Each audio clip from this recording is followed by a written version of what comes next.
আসসালামু আলাইকুম রহমতুল্লাহি ওয়া বারাকাতুহু ইন্নাল হামদুলিল্লাহ ওয়াসসালাতু ওয়াসসালামু আলা মান লা নাবিয়্যা বা'দা আম্মা বাদ। সুপ্রিয় দর্শক, মানাহিল টিভির পক্ষ থেকে আপনাদেরকে স্বাগতম। আজকে আমি একটা বিষয় নিয়ে আলোচনা করব। বিষয়টি হলো, বৃষ্টি যখন অবতীর্ণ হয় তখন কী দোয়া পড়তে হয়। সাধারণত আমরা জানি, রহমতের বৃষ্টি যখন আসে তখন মহানবী সাল্লাল্লাহু আলাইহি ওয়াসাল্লাম একটি দোয়া পড়তেন, আল্লাহুম্মা সাইয়্যিবান নাফিহা, অর্থাৎ হে আল্লাহ, কল্যাণময় বৃষ্টি আমাদেরকে প্রদান করুন।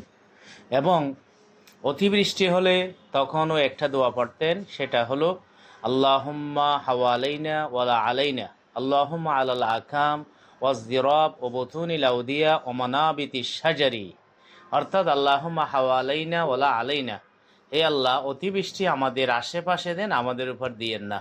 আল্লাহুম্মা আলাল আকাম ওয়াজদিরাব, হে আল্লাহ, পাহাড়ে দেন, পর্বতে দেন। ও বতুনিল আউদিয়া, উপত্যকায় দেন। ও মানাবিত শাজার, যেখানে গাছ জন্মায় সেখানে প্রদান করুন। এটা একটা দীর্ঘ হাদিসের মধ্যে এসেছে। মহানবী সাল্লাল্লাহু আলাইহি ওয়াসাল্লাম একদিন তিনি জুমার খুতবা দিচ্ছেন, একজন গ্রাম্য লোক এসে বললেন, হে আল্লাহ রসুল, অনাবৃষ্টির কারণে আমাদের গাছপালা মরে যাচ্ছে, পশু পাখি সব মরে যাচ্ছে।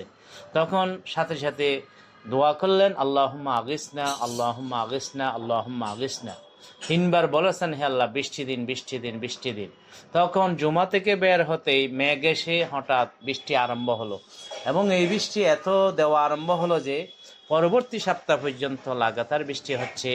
তখন আবার সেই ব্যক্তি এসে বললেন, হে আল্লাহ রসুল, গত জুমায় আপনি দোয়া করেছিলেন বৃষ্টি হওয়ার জন্য, এখন তো এত বেশি বৃষ্টি হচ্ছে, আগে অনাবৃষ্টির কারণে ফসল মারা যেত, এখন অতিবৃষ্টির কারণে মারা যাচ্ছে।